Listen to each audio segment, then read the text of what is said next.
wasalaatu wasalaam ala ashrafil mursalina sayidina muhammad wa ala alihi wa sahbihi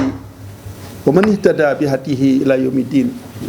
allahumma inna nasta'inuka wa nastaghfiruka wa nu'minu bika wa natawakkalu alayk wa nakhnu laka wa nakhla wa natruku man yakfuruk. allahumma iyyaka na'budu wa laka nusalli wa ilayka nas'a wa nahfid narju rahmatak wa nakhafu adhabaka al-jidd inna adhabaka al-jidd bil kuffari mulhiq. rabbi shrah li sadri wa yassir li amri wahlul uqdatan min lisani yafqahu qawli. mbokk yi maa ngi leen di nuyu te di leen ziyaar te di leen jaajëfal di leen wàcc seen wàccuwaay te di leen gërëm ci ñëw mi ngeen ñëw ci waxtaan wi nga xamante ne moom la ñu bëgg a def ngir indi suñu réaction ci li nga xamante ne mooy xew ci Sénégal ci jamono ji ñu nekk nii. ba tax tey ñu amoon benn thème boo xam ne moom la ñu indi woon muy ni ngeen ko gisee nii tey la charia, ultime piste de sortie de la crise constitutionnelle du Sénégal. waaw lii moo nekk thème bi bu dee ci arab al-shariatul islamiyya as-sabilu al-nihai lil xuruj min al-azma ad-dusturiya fi Sénégal. Sénégal problème am dëgg lan la. C'est une crise constitutionnelle moo am Sénégal. Crise constitutionnelle boobu nekkul ne Sénégal rek la dal mais Guinée, Mauritanie, Mali, Burkina Faso ak Niger dëkki sous-région bi ñoom ñëpp crise bi moo leen jàpp ba tax mënuñoo développer foo leen fekk ñu ngi nekk ci instabilité boo xam ni kenn xamul lu mu doon. tey nag Sénégal dafa nekk ci jamono boo xam ni dafa bëgg a tàggatoo ak crise yooyu crise boobu nga xamante ne moo nekk ci kanamam. waaw dafa nekk ci lu ñu tuddee célébé yoon pour jéem a tàggatoo ak loolu pour libérer wu ci li nga xamante ne mooy colonisation bi dal di itam libre ci li nga xamante ne mooy tooñeel gi ñuy xam ne moom la ñuy tooñ ci politique bi. xam ne tey Sénégal li ci gën a fës mooy li ñu tuddee l'instrumentalisation de la justice ndax justice mooy colonne vertébrale démocratie. justice bu amulee démocratie du mën a am te démocratie bu amulee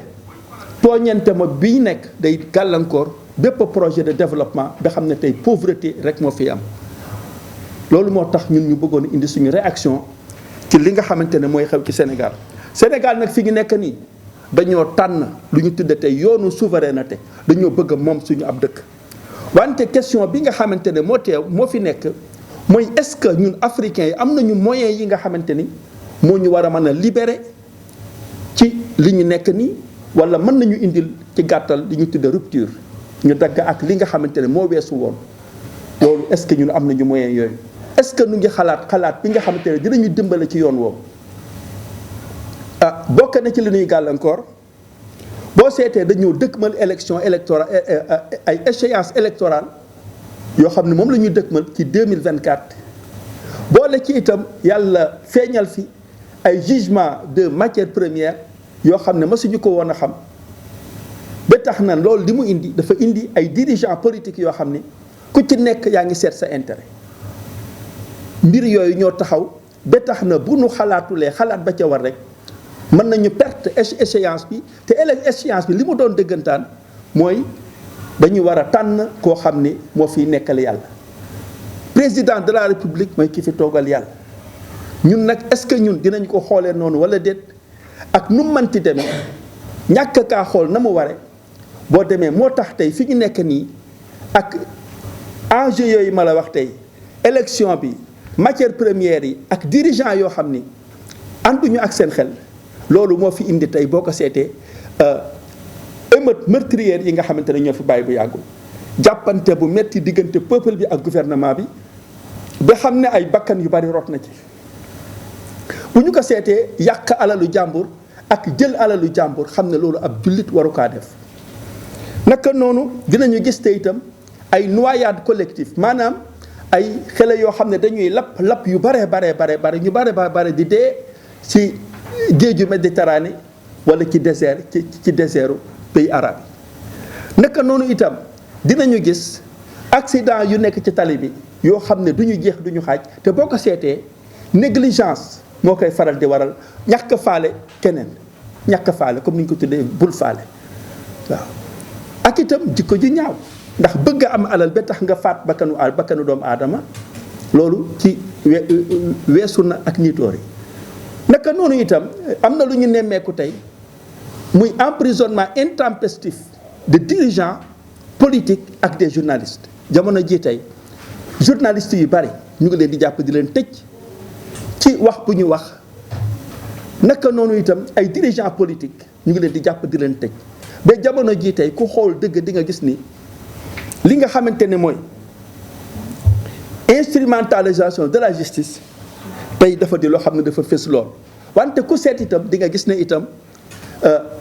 coup d'état yi mu ngi nekk wër ñu tey ñun ñii suñu bopp tey dëkk yi ñu wër tey ñoom ñëpp yu ci bari ñu ngi nekk ci ay coup d'état te ñi nga xamante ne ñooy monter coup d'état yi boo leen seetee ba seet dañuy répété waat li fi nekkoon la ñuy def ba tax na ñun ñu war a xalaataat bu baax ba chance bi ñu yàlla may nii pour ñu war a def élection bii ñëw ñu bañ ko perte. wante est-ce que ñun ñu ngi ci loolu est-ce que loolu bàyyi nañ ci xel yaakaar naa ne bàyyi ñu ci xel bu baax ndaxte tey bu ñu seetee Sénégal dafay xale mel ni sax mu ngi bëgg a soppeeku lu mel ni ab mafia. mafia li ko indi woon boo ko seetee mooy dëkk bi dafa amul woon yoon ba tax na tey ñu mujjee ci képp koo xam ni am nga xaalis nga fay nit mu defal la li nga bëgg. Sénégal tey bari na ku ñu accuser fekk nit moo fay xaalis pour ñu accuser la. bari na ku ngeen baal ma ku ñu rey ndax rek jël sa nervi fay ko xaalis na ko tiiral ma bal mu tiire bal tey trahir nit nekkatul dara encore yooyu lay mbir ñoo taxaw tey campé ci dëkk bi ba tax na tey loolu bu amee dañu war a xam ne bépp changement boo xam ne day am ci àdduna bi mu ngi commencé par une lecture correcte du présent. lépp li nga xamante ne boo ko bëggee bépp soppi boo bëgg a soppi nga bëgg a defar da nga war a xam ne loolu il faut que nga lire nga am lecture bu wér ci li xew maanaam foog nga poser un diagnostic sans complaisance nga war a xam lan moo xew ndax li xew benn da nga am loo war a yokk da nga war a am loo war a wàññi da nga war a xam lu xew li xew dëggantaan moom day tax pour ñun du ñu am benn problème pour pointer le doigt du gouvernement bi nga xamante ne moo fi nekk waaw. lu tax ndax adduna bi yàllaa ko moom te yàlla dafa bind adduna bi ak ay loi universelles ay loi naturelles loi yooyu nag ku ci tegu di nga am ndam ku ci teguwul doo am ndam. loi yooyu moo tax yàlla di wax ni yonente bi di wax ni ki yàlla gën a bëgg ci kaw suuf mooy président bu màndu wante ki yàlla gën a bañ ci kaw suuf mooy président bu mànduwul ndaxte moo fi toogal yàlla subhanahu wa taala waaw bu màndoo lépp a baax bu mànduwul dara du baax. loolu moo tax boo gisee nag situation bi baaxul da ngay xam ne président bi moo deful lu baax bu ko defee nag léegi ñu war a xool naka la ñuy def. naka noonu Seydina Umar ibnul Xattaab dafa wax ni law anna anaaqan dahabat ila shaati al iraq la tuliba bihi Umar mu ne benn bëy bu demoon ci tefesu Irak mu ne man lañ koy enquête man Umar kooku dafa xamoon responsabilité am bu fekkee ne bëy nga am responsabilité ci moom yaakaar naa ne sa doom boo ay doom yoo xam ne ñu ngi dee ci désert bi wala ñu ngi dee ci géej gi di nga xam ne yaay responsable. naka noonu am na lu ñu jàngal que ni Israël même toujours yonente yi ñoo ko daan gouverner. loolu moo tax benn orientaliste bu tudd Will Durant wax ne yonti yàlla Muhammad sallallahu alayhi wa sallam ak ay compagnons ñoo ngi seen bopp seen gouvernance démocratique la woon. bon nag bu ñu demee ba xam ne tey diine ci boppam mooy tax nit ki baax te ñun gis ne tey amuñu diine Sénégal dinañ na am nañu diine. wante diine bu ñu koy wax dëggantaan mooy diggante nit ki ak moroomam bu fekkee ne suñu diggante baaxul mbir yu doy waar yëpp ñu ngi koy gis dañu war a xam ne bon gouvernement bi moo taxawul taxawaayam ndax lépp luy changer ci dëkk bi moom ci boppam moom la ñu ko sant pour mu changer ko. président bu taxawoon ne def leen di dañu digal ñëpp nañ ko topp waaw bu fekkee ne tey gis nañ ne li fi nekk tey baaxul dañu war a xam ne mbon moom la moom moo deful da ko war lan moo tax li ko war defu ko ndaxte moom système ba mu tànn pour gouverner ci Sénégalais yi mooy système bu baaxul système bi mooy lan mooy réalisme mooy système bi nga xamante ne mooy doomu aadama am na droit jaay doole moromam fexeyal ko jaay ko doole régime boobu moo amoon ci jamono tubaab yi ba moo indi woon première guerre mondiale ak deuxième guerre mondiale ba loolu weesoo ci la tubaab yi xam ne ndekete système bii moo baaxul nañu jël beneen système boo xam ne nañu xeeñtu yoonu yàlla subhanahu wa taala yoon boobu nga xam ne mooy xeeñtu yoonu yàlla mooy idéalisme boo leen seetee fii ci kaw da ngeen gis le parti idéaliste libéral mooy naka la ñuy delloo ci yàlla ba tax na mbokk yi idéalisme mooy yóbbu nit ki ci yàlla réalisme mooy nit ki na nootanteeg moroomam ku seet tey système politique gu Sénégal ni muy doxee nii tey da ngay xam ne violence bi nga xam te ne moom la ñuy gis dara war na ko lu dul choix politique bi ñu tànn dañu tànn réalisme moo tax tey doole jaayante doole teguñu ko muy dara tey tegatuñu ko ci yoonu yàlla te àdduna ñaari yoon rek a fi nekk benn nga topp yàlla nga am yërmande nga topp ku dul yàlla ngeen am alkande problème bi taxaw mooy pays africains yi dëkki monde bi yépp bi ñuy def seen révolution c'était que ñoom nañu bàyyi réalisme ñëw ci idéalisme maanaam nañu bàyyi doomu aadama ñëw ci yàlla ñu jaamu yàlla ñu bañ a tee jaamu doomu aadama ñëw jaamu yàlla subhanahu révolution yépp que ça soit la révolution américaine la révolution française changement bi amoon Chine dëkk yépp nañu seen révolution boo ko seetee c'était que dañu bàyyi àdduna ñu ñëw ci yàlla ñëw ci diine te loolu yaakaar naa ne leçon bi mu ngi bàyyi ko ci Seydina Muhammad sallallahu alayhi wa sallam ba mu bàyyi ko Makka ñëw ci Medina bi lay yoon moom la doon def maanaam dañu war a bàyyi tyrannie ñëw ci li nga xamante ne mooy démocratie ba benn borom xam-xam bu ñu tuddee Samuel Huntington dafay wax ni démocratie mu ngi commencé woon par les grandes révolutions ba mu commencé ci grandes révolutions yi dëkk yu bari dal di marquer le pas mais ba ñu demee ba mu yàgg am ay dëkk yu dellu gannaaw loolu moo indi woon la première guerre mondiale la deuxième guerre mondiale mu ne nag après la deuxième guerre mondiale dëkk yu bari dañu dem ci kanam ba ñu demee ci kanam nag mu ni am na nag chance ay dëkk yoo xam ne dinañu delluwaat gannaaw loolu yaakaar naa ne ku ko xool di nga gis ne dëkk yooyu mooy les pays africains surtout les pays yi nga xamante ne ñoom la France doon coloniser dañoo delluwaat gannaaw ndax démocratie day avancer di reculer ñun tey jamono bi ñu nekk nii dafay reculer lu tax ndaxte ñun dañoo embarqué gul ba tey ci gaalu li ñu tuddee idéalisme ba tey ñu ngi nekk ci gaalu réalisme mooy doomu aadama mu ëpp doole moromam na ko noot teguñu ko ci jikko ndax jikko dafa soxla diine te ñun ni ñu jàppee tey laïcité mooy diine amu fi te tubaab bi na mu tudde diine ak ñun li ñu tudde diine du benn moo tax ñun fi mu nekk nii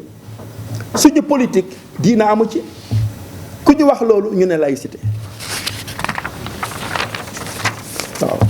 li ci gën a metti mooy dañu naan laïcité tubaab bi moo nu ko imposer ma ne waaw tubaab bi naka la ñuy imposer laïcité alors que tubaab bi mu fi nekkee di ñu coloniser dafa ñu tabaxaloon ay tribunal musulman dafa defaloon ay tribunaux musulman fu nekk ci biir dëkk bi tubaab bi mu fi nekkee tubaab bi ba mu demee ci la ñu dindi tribunaux yooyu bon naka la ñu mën a accuser tubaab bi que ne moo ñuy jox laïcité tubaab bi mu fi nekkee mu ñuy doon doxal suñu diine tubaab bi ba mu dee coloniser Égypte dafa appliquer foofu charia bàyyi leen ñu appliquer seen charia bon nga xam ne bon affaire bi nekkul ci tubaab bi mais ci ñunu neen la ñun nit ku ñuul mooy noot nit ku ñuul te loolu nag ñun aussi ñun ñoo ci war a jël suñu ay matuwaay bon ci gàttal dama naan ñun réere gu ñu réere laïcité wala suñu déggin bu ñaaw bi nu dégg laïcité moo ñu yóbbee lii ñu dal nii tey ba xam ne mënunoo bàyyi réalisme ñëw ci li nga xamante ne moo di idéalisme te tant que ñu ngi nekk foofu du ñu mas a mën a xeeñtu démocratie ndaxte doomu aadama ak yàlla du ñu benn doomu aadama léppam dafa limité yàlla subhanahu wa taala yërmandeem xam-xamam bu yaatu mbaaxam dooleem kàttanam yépp day feeñ ci ab loi ndax moo binde jaam yi. oto bu defar nit ku defar oto yaa ko war a jox catalogue yàlla mi bind àdduna bi moo ko war a jox catalogue ba tax na mbokk yi ñu bëgg a wax ni laïcité li mu doon dëgg li muy représenté mooy la charte de Médine yonent bi ba mu demee Médina ba mu gàddaayee bàyyi ko Makka ñëw Médina pacte ba mu njëkk a signé ak ña mu bokkalul diine pacte boobu moo di laïcité. naka noonu tubaab yi ba ñu amee lu ñu tuddee l'édit de Nantes c'était que catholique moo amoon protestant bëgg a am catholique naka doo fi amee fii benn diine rek moo fi am. loolu moo tax ba ñu résoudre problème boobu ñu ne protestant bi ñuy xañ diine war na am diine loolu mooy la liberté de religion loolu mooy l'édit de Nantes avril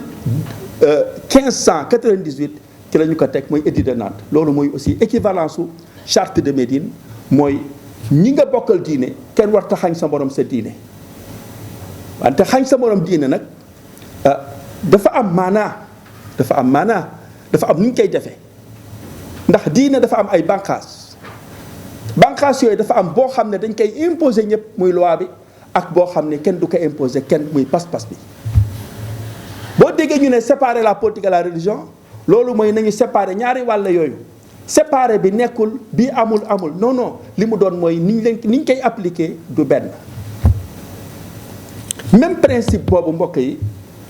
ak na mu amee solo xam ne dafay indi benn relation ci ñi nga xamante ne ñoo dëkk ci benn dëkk ba ñoom ñëpp ñu am jàmm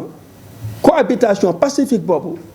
loolu mbokk yi mooy notion laïcité moo tax maam Limaamu Laay bu Yoof yoonam bi nga xamante ne moom la rëdd ci loolu la ko teg nañu ànd ci yàlla mais lépp loo xam ne ay détails la côté boobu nañ ko ñàkkal solo moo tax ñu ne laay yàlla rek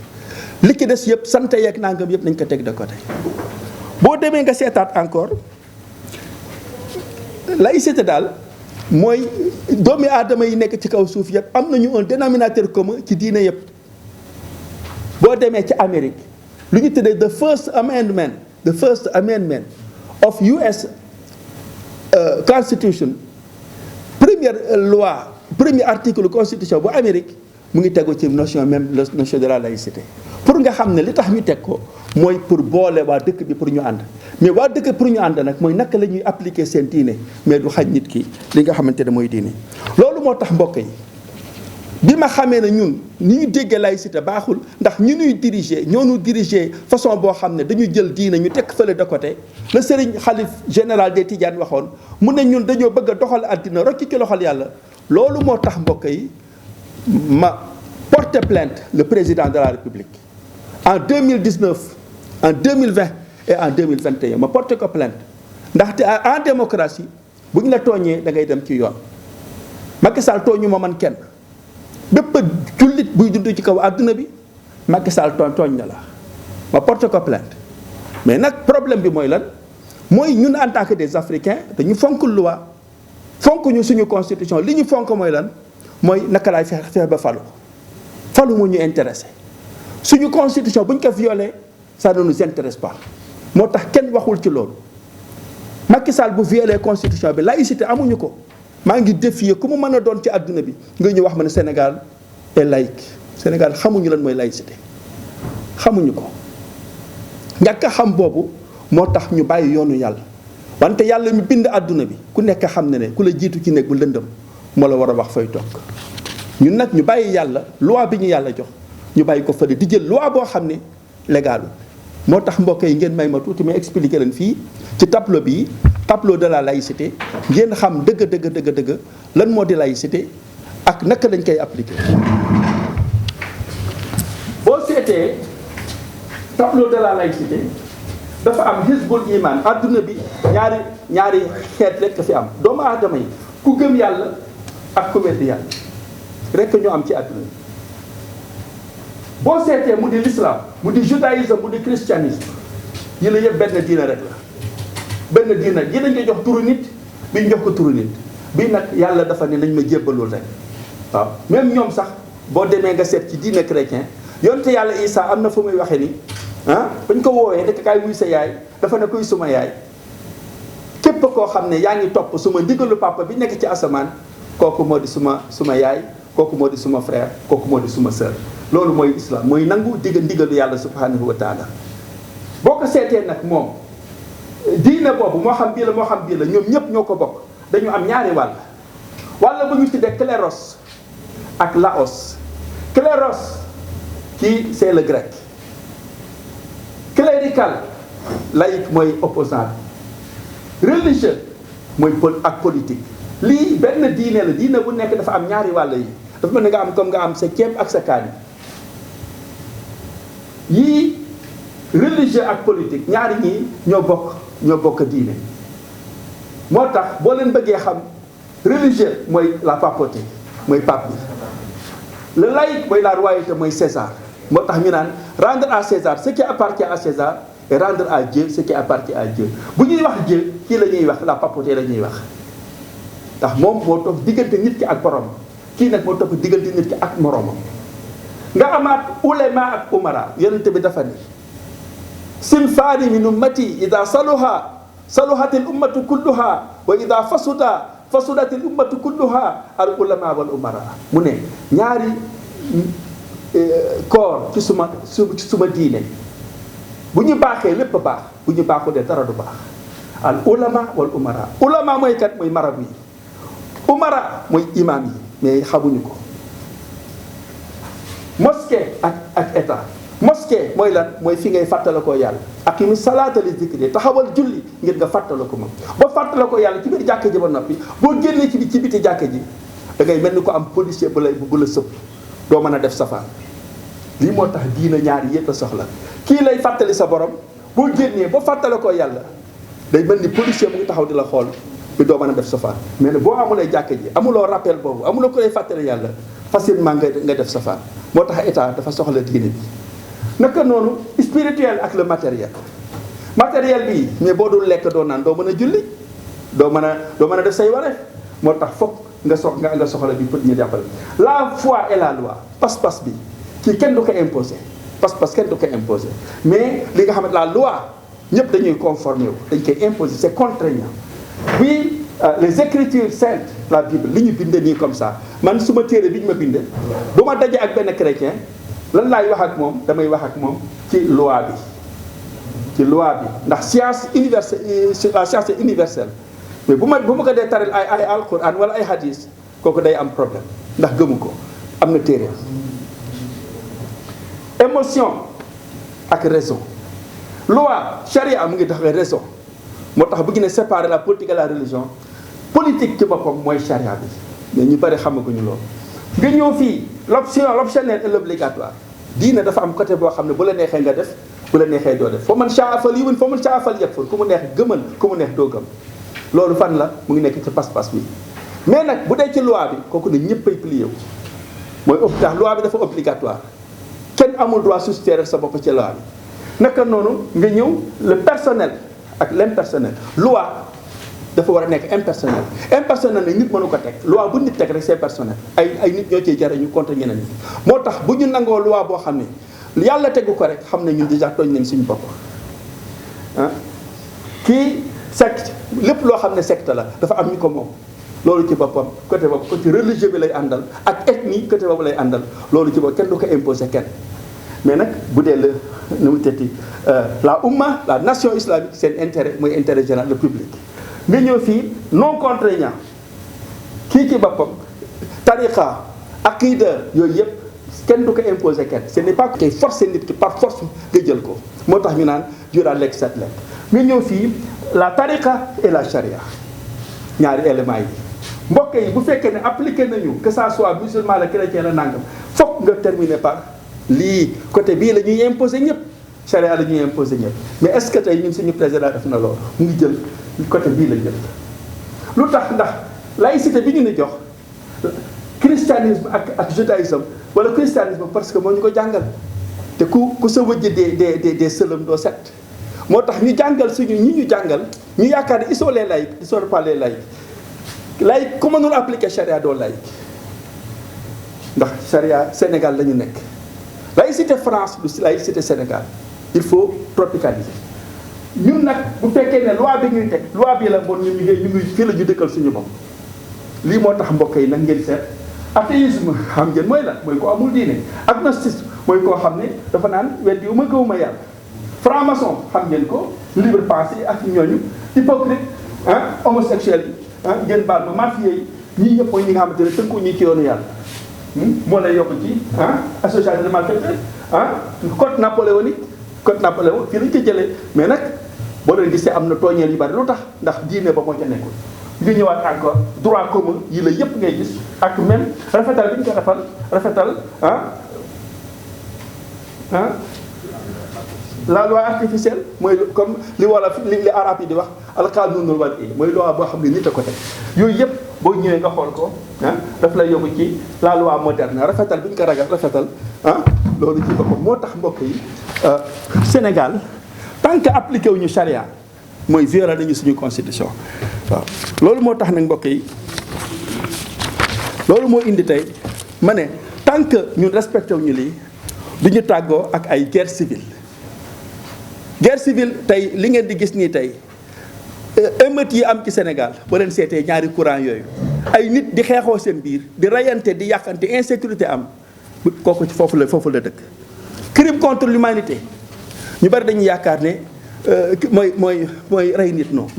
crime contre l'humanité mooy nit ki nga xañ ko ay droit am ba mu mat sénégalais yi musulmans yi nekk Sénégal amuñu diine ndax dañu leen xañ seen diine ndax charia amu fi te dëkk bu amulee yoon prison la ñuy nekk ñu ñëw ci parce que ñun dafa mel ni France moo ñu moom nous vivons dans la servitude pauvreté du fi jóge te pauvreté dafa ànd ak maladie te ku feebar doo mën a liggéey bon ñun dañu mel ni ku condamné suñu bopp moo tax may wax ne mbokk yi charia dafa imposer boppam tant que appliqué wuñu charia ñun déjà du ñu mën a am souveraineté du ñu mën a am état ndax du ñu bokk nekk beneen tomb mooy bu ñu amulee charia suñuy matière première du ñu ko mën a wootul suñu bopp ndax lan moo fiy nekk li fiy nekk mooy li ñu tuddee les voleurs et l'âne les voleurs et l'âne xeex xuccoo bi ñuy xëccoo bi anglais dafay wax it takes two for a fight pour ngeen am xeex da ngeen di am ñaari camp waaw ñaari camp yi mooy les voleurs et l'âne waaw pour un âne enlevé deux voleurs se battaient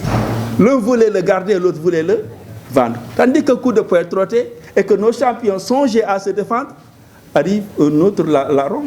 un troisième larron qui c'est ça exactement qui se saisit de la liberté waaw bu ñu toogee di xeexoo nii nañu xam ni bu ñu toogee di xeexoo nii nañu xam ne toujours beneen dëkk la ñuy favoriser l'âne mooy un pauvre pays les voleurs mooy ay candidats yoo xam ne benn légalu ci comme ñi am tey Sénégal dama leen di waatal ni amul benn candidat ci ñiy def seen di préparer seen i candidature yëpp amul ci benn boo xam ne légal na ndaxte kenn ci ñoom parewul pour appliquer charia bon ils sont tous prêts à violer la constitution du Sénégal fan la ñu nu jëmee lii moo tax ñuy échec ndaxte ku bàyyi yoon foo mën a jaar da ngay réer léegi beneen élément bi mooy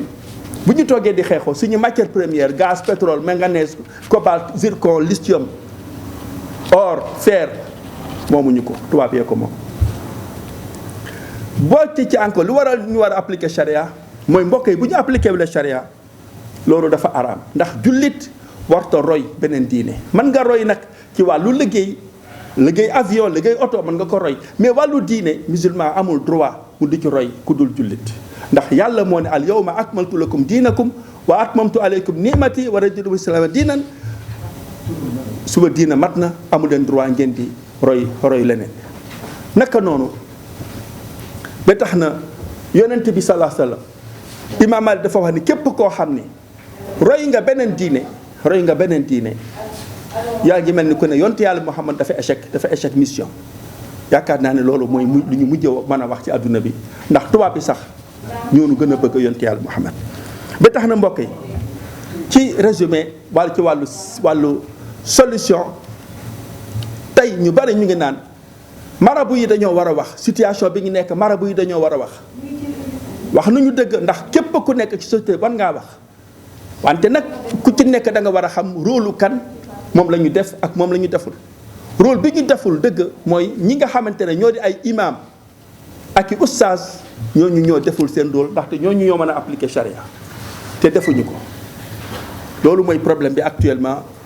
ba xam ne tey ñi nga xamante ne nag ñoo fi nekk tey def seeni candidature ñooñu ku nekk xam na ne tubaab bi moo leen yar te dañu ni sa wëj ji ku muy sëlam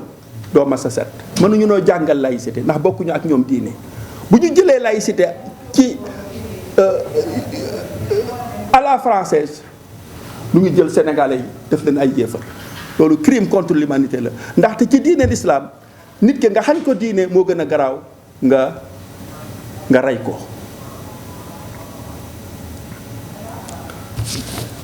waaw malheureusement ñi jàng diine imam yi dañuy jàppane dañu mel ni ko jàppane charia dafa expiré ndax dañu am ay chrétien alors que l'islam masuñu ko appliqué fu chrétien amul. masuñu ko appliqué l'islam ni mu ñëwee dafa ñëw ngir wane droit ku nekk wane li nga xamante ne mooy sa droit. waaw bu ñu ko defee yàlla mën nañu defal tawfiq bu ñu appliqué charia bi Sénégal yëpp ñoo bokk luwaa ñu ànd ci loolu pas-pas bi ku ci nekk dem def sa pas-pas ànd ak sa tarixa bi nga am ak sa pas-pas ba nga am loolu mooy mën a tax nit ki bu génnee fa muy jaamoo yàlla bu génnee ci société bi day nekk nit ku baax googu. moo tax boo demee dans les pays occidentaux seen jàkka yi sax ci boppam imaam yi sax dañ leen di fay xaalis noddkat yi dañ leen di fay xaalis balekat yi sax dañ leen di fay xaalis ndax dañoo xam ne institution yooyu dañuy baaxal nit moo tax bu ñu génnee ñu baax. mais nag bu génnee ci société bi te nag amul loi boo xam ne gëm na ko yow yaa yàq kooku moo tax ñun Sénégal tant que réclamé wu ñu Macky Sall mu jox ñu suñu diine te loolu mooy lan mooy moom ci boppam porter plainte bi ma ko war a porter plainte dafa war a dem wuyu ji mais bu wuyu jiwul nag loolu cela veut dire que dafa violer constitution Sénégal te nag réer ba mu réer ñàkk topp bi mu ñàkk topp yàlla loolu mooy tax Sénégal duñ ko topp. yonente bi Seydina Aboubacar dafa wax ne atii'uunii maa ata'tullaaha fiikum fa in asaytu falaa ta'alakum indi fekk maa ngi topp yàlla toppaleen ma bu ma toppalee bu leen ma topp. Macky Sall bu toppalee yàlla kenn du ko mën a topp loolu moo tax président yi boo leen dee def yéen élection na ngeen xam ki ngeen di tànn boo leen tànnee koo xam ne toppul yàlla waxu leen ne charia lay appliqué xam leen ne kooku ci boppam du ngeen ko topp te. bàyyi ñu tontu ko après ñu démarrer ci la damay fàtte kii. Actuellement au Sénégal c'est que l'instrumentalisation de la justice est notoire. C'est notoire, tout le monde l'a vu. Nous savons que la justice est absolument affaissée. Et le changement, ça nous appartient. C'est la raison pour laquelle je suis tenté de réagir sur ce qui est tenté de se passer. Parce que je sais que les emprisonnements intraspécifiques ne sont pas normaux. Je l'ai cité dans mon dialogue en français, à Wolof. L'idée fondamentale est qu'il faut comprendre la dynamique de l'État que nous sommes en train de voir. Tout ce qui vient de se passer, moi je vais le résumer en une petite chose, en une petite anecdote. Vous savez, chers compatriotes, que le président que nous avons actuellement, c'est un président, c'est une machine électorale. Il est là pour gagner des élections, pour continuer à maintenir le Sénégal dans le statu quo que nous avons actuellement. Et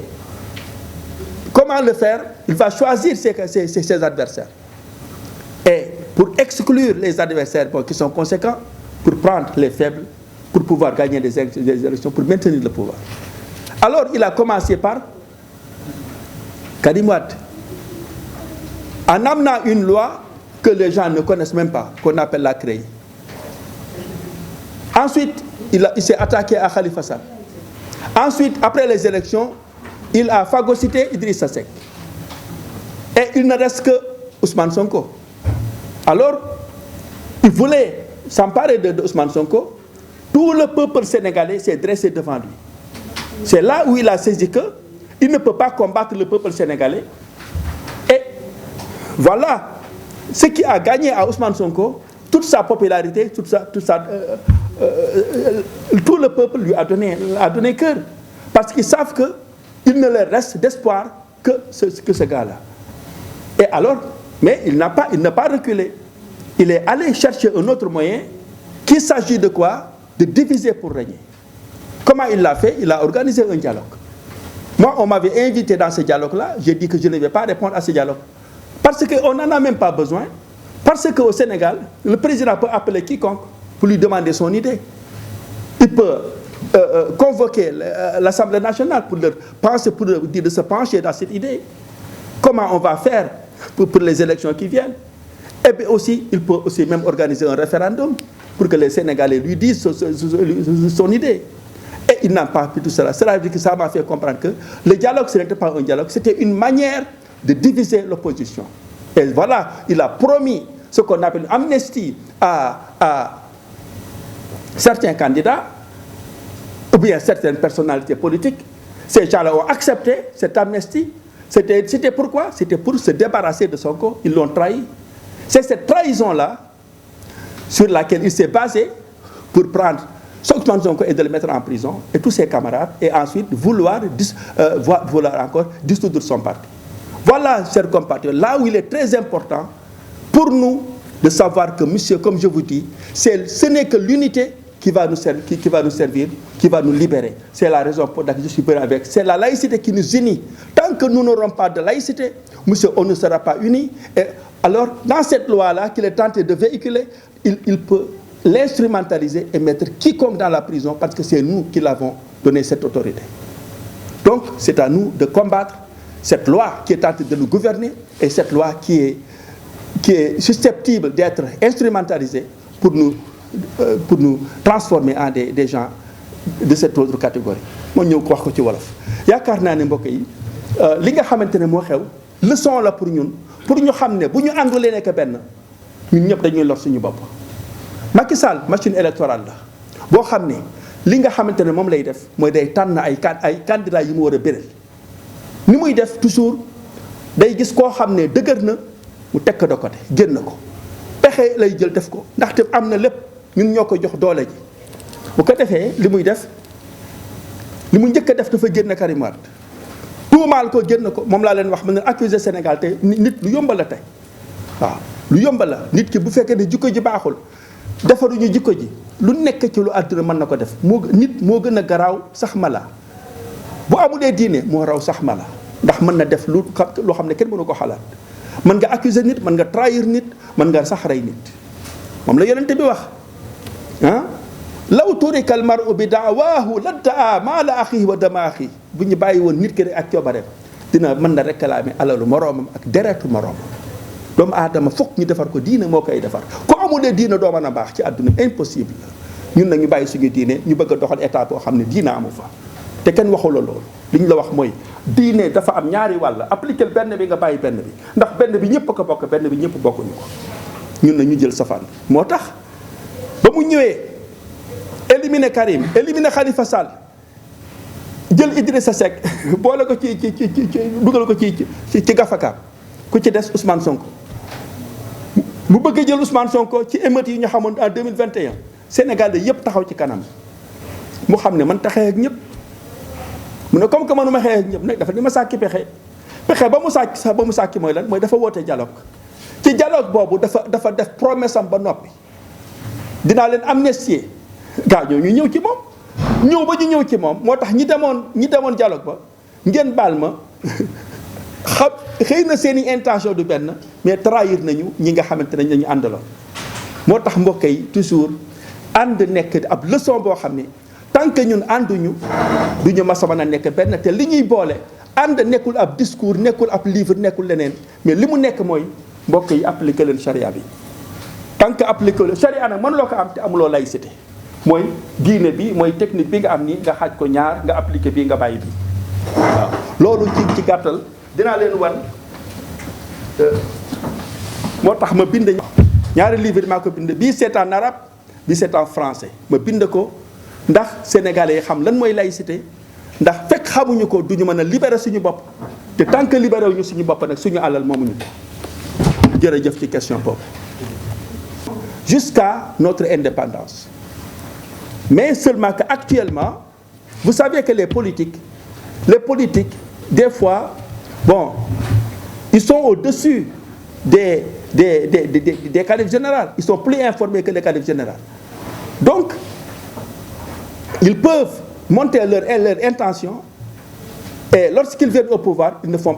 ne suivent pas les chefs religieux. Mais je vais vous montrer que,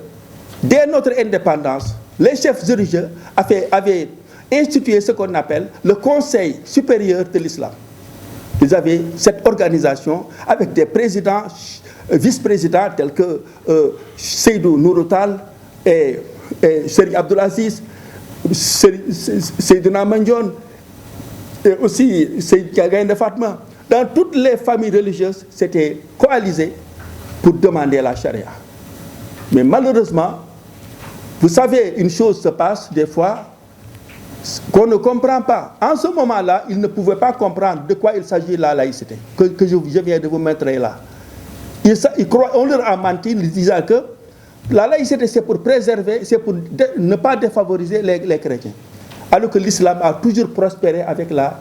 religion chrétienne. Ils n'ont jamais eu de problème. Donc, nos marabouts n'ont pas compris. C'est ce manque de compréhension-là qui a fait qu'ils ont baissé les bras, surtout en 1972, lorsqu'on nous a imposé cette loi. Mais je dis que ce n'était pas que les marabouts étaient négligents, mais c'est parce qu'ils ne savaient pas de quoi il s'agit la laïcité. C'est la raison pour laquelle moi, je capitalise sur le réveil des consciences pour qu'on sache que nous avons été violentés dans notre religion, pour qu'on restaure notre religion, parce que il n'y a rien de plus honorable pour Macky Sall que de restaurer les Sénégalais dans leur religion et dans l'application de la charia. Et pour cela, Macky Sall doit tout simplement répondre à l'appel que je l'ai invité à répondre à la justice. Je le défie et tous les juges du monde pour venir me montrer que le Sénégal est laïque. Donc c'est cette violation-là. Les marabouts, le rôle du marabout, comme vous m'avez demandé comme question, ce que je vais demander aux marabouts, c'est de leur demander d'inviter les Sénégalais et les talibés, qui les appartiennent d'ailleurs, à voter pour la charia. C'est ce qui va terminer tout notre calvaire. On vivra dans la paix. C'est tout simplement l'idée fondamentale. Monsieur, Dieu dit dans le Coran, وَمَنْ لَمْ يَحْكُمْ بِمَا أَنزَلَ اللَّهُ فَأُولَٰئِكَ هُمُ الْكَافِرُونَ. Qui ne juge pas selon ce qui est descendu de moi, celui-là c'est un mécréant. C'est-à-dire que sans la charia, nous sommes des mécréants. Et nous ne voulons pas être des mécréants. Quand nous ne croyons pas, monsieur, nous sortons de cette et nous entrons dans l'autre, de 7 ans, et 7 ans, tout peut y arriver. Et je viens en wolof. Mbokk yi marabu yi jàmbaar lañu yàlla na leen yàlla fay yiw ndax toogal nañu ne fii di ñu xeexal ba fi tubaab bi génnee fekk ñun am nañu suñu diine 95% de musulmans du lu neen du caaxaan. Seulement que nag ba tubaab bi demee dañoo xala yolomal mais yolomal bi nekkul ne ñoom dañoo sàggan mais dafa fekk xamuñu woon lan mooy laïcité. Même église catholique sax ba ñu koy njëkk a introduire la laïcité nanguwuñu ko woon wante tey laajal chrétien bu la neex est-ce que bëgg nga laïcité da lay wax waaw. pour nga xam ne mbon laïcité lu baax la mais ñu bari dañ ko xamul woon jamono boobu mais tey bëgg nañ ko. musulman yi nag ba tey dañ ko xamagul loolu moo tax ma ne naa fexe coûte que coûte moyen bu ma man pour ma wane ko ndax ñu xam ko ndax moo ñu mën a libéré fekk amuñu charia dañu xam ne nekkatuñu ay jullit ndax yàllaa ko wax ci alquran bu ñu xamee loolu keroog la ñuy doog a tegu ci yoonu yàlla bu ñu mooy tax nit. loolu luy am ngaañ la waaw ndaxte pays africain yi wax naa la fii dès le départ que ne dañu am crise constitutionnelle ñoom ñëpp dañu am crise constitutionnelle ba moo tax pays africain yëpp ñuy am problème moo tax problème boo ko amee kenn du ko bricoler on ne peut pas bricoler un problème on doit chercher la racine du mal pour traiter cette racine-là pour avoir pour soigner. Au Sénégal, ce qu'il nous fallait, c'était de demander. Aujourd'hui, nous avons un président qui ne tient même pas compte des Sénégalais. L'injustice est notoire, alors que la justice est le pilier de tout développement. Donc, c'est à nous, les Sénégalais, de décider d'abord, si Macky Sall doit être au-dessus de la loi, ou bien s'il ne doit pas être au-dessus de la loi. S'il est au-dessus de la loi, il doit respecter la Constitution du Sénégal. Et respecter la Constitution, c'est de respecter la croyance de ce pays-là, qui leur a été donnée par la Constitution, toutes les constitutions du monde d'ailleurs. Donc, si nous, par exemple, on ne respecte pas ça, cela veut dire qu'on lui donne le feu vert de faire tout ce qu'il veut. Donc il peut s'attaquer au Niger, et le Niger c'est un pays qui est bien armé aussi. Donc, tuer nos Sénégalais là-bas, à quoi ça sert? Une seule personne. Yonent bi dafa wax ni la zawalu dunya wa ma fiha ahwanu ala Allah min zawal nafs al mu'min. Que tout le monde là alors s'en aille est plus minable que de tuer une seule personne. La personne, la vie de la personne est sacrée. On ne doit pas la sacrifier comme ça pour gagner de l'argent. Et aussi un autre point, c'est que cette CEDEAO là, mais c'est la France, c'est les pays occidentaux. Pourquoi sacrifier notre pays au bénéfice de la France? Nous nous dispersons. Ce qu'il fallait au Sénégal, c'était ce qu'on appelle de tuer la balkanisation de l'Afrique. Mais cela n'a jamais été réel parce que les gens n'ont pas utilisé, ne sont pas donné les moyens d'actionner cette union des pays africains. Tant que nous ne revenons pas ici, il n'y aura pas de charia. Monsieur, il n'y aura pas d'unité africaine. Donc il faut chercher la racine du mal pour pouvoir se coaliser et pour nous sauver, pour nous libérer. Merci. Ci wolof li ma bëgg a wax ci gàttal mooy problème boo ko bëggee régler da ngay seeti cosaan la da ngay diagnostiquer nit bu feebaree sa doom sax mën na xam ne da nga feebar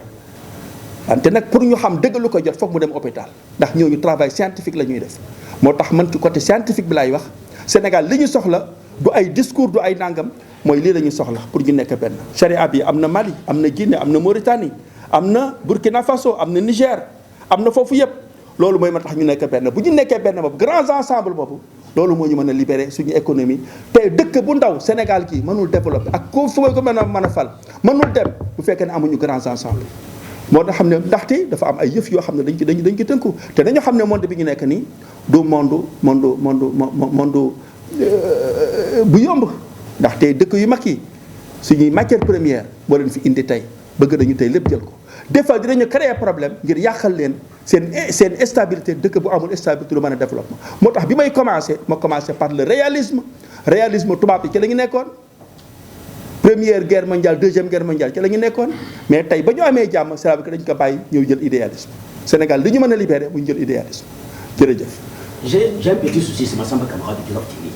J'ai un petit souci par rapport. La liberté de religion, la vie de l'homme. C'est ça, la sacralité de la vie. Et aussi la sacralité aussi de la raison, la sacralité aussi de la progéniture. Et la sacralité de l'économie. C'est tout simplement la charia. Tout ce que vous voyez, c'est la charia. Seulement qu'il y a une peine dans la charia qui parle de quand un voleur, il faut couper la main. Mais quel voleur? Ça, c'est un problème. Ce voleur-là, ce n'est pas quelqu'un qui a faim et qui va voler du pain pour manger. Non, c'est les délinquants de la République. Des gens qui volent ce qui appartient à tout le monde. Et si vous voyez le retard des pays africains, qu'est-ce qui a été à la base? Ce sont des gens qui volent. Ils embellissent la parole pour dire que c'est le détournement. Mais le détournement, c'est du vol, tout simplement. Donc l'islam ne veut pas du vol. Ci wolof li mu posé l'islam charia benn charia rek la charia bi nag dafa am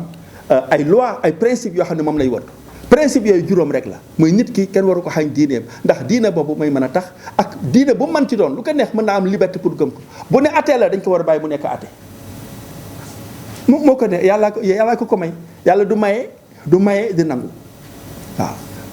ñu aaral ko bakkan bi aaral ko xel mi aaral ko njaboot gi aaral ko économie ndax ku amul économie ku amul alal mën nga dee moo tax yàlla loolu charia loolu ko tax a jóg ñu bari nag ñi nga xam ne dañuy faral di dal charia wala ñuy rejeter charia li ko gën a waral ñaari tombay benn xamuñu laïcité moo tax ñu yaakaar ne charia légalul mais wan naa leen ko fii que ne charia moom rek mooy officiel ci Sénégal beneen tomb bi mooy li ñuy ragal mooy daggal loxo bi te daggal loxo bi nag loolu charia yàlla téere yàlla moo ne as-saariqu was-saariqatu faqta'u aydiyahuma jazaan bima kasaba nakaalan min Allah sanction la boo xam ne yàllaa ko teg ki sàcc ak ki sàccul ak ku góor ci ku jigéen ki ñëpp ak épété leen lenn ci pen bi ci ñoom mais nag problème bi mooy est-ce que ñun dañu war a topp tubaab bi wala dañu war a topp suñu yoon moo tax ma ne ku sa wëjj di sëlëm doo ma sa mën a set bu ñu appliqué charia fii kenn du fi daggal loxo yonent yàlla Muhammad presque daggul loxo. bon nag yërmande boobu ak spiritualité bi nekk ci lislaam bu ñu ko defaree ci nit ki du sàcc te du def nangam moo tax yonent bi ni laa yazni zani hiina yazni wa huwa mu'min wala yasriqu saariqu hiina yasriqu wa huwa mu'min wala yashrabu alxamra shaaribuhu hiina yashrabuhu wa huwa mu'min nit kii nga xamante ne mooy def safaan jamono ba mu koy def fekk na ngëm yàlla amul ci moom. l'islam moo tax muy capitaliser mooy defar ngëm bi moo tax mu ne del julli del or del nangam ngir spiritualité ba boo ko amee doo mën a def safaan jërëjëf. may leen kii mu ñëw may leen kii mu ñëw may leen soxna si mu ñëw mooy dafa mel ni dañ leen daan jàngal dañ leen daan jàngale laïcité ak ni ma ko jàngale du benn loolu dëgg la ndaxte bari na ñuy wax ne laïcité dañu ko importer du dëgg am na laïcité dañu ko imposer am na ñuy wax ne laïcité puisque dañu ne jàngal ne laïcité bañ koy def en France c'était pour xeex diine idée yooyu yëpp la ñuy jël ba teg ko boole ci nag dañu am comme ñi nu koy jàngal xam nga benn problème bi am mooy ñi nu koy jàngal ñoom laïcité à la française dañ leen jàngal ñu appliqué ko ñun ñu gis pratique bi ko gaa ñi pratiqué on a confondu le messager et le messager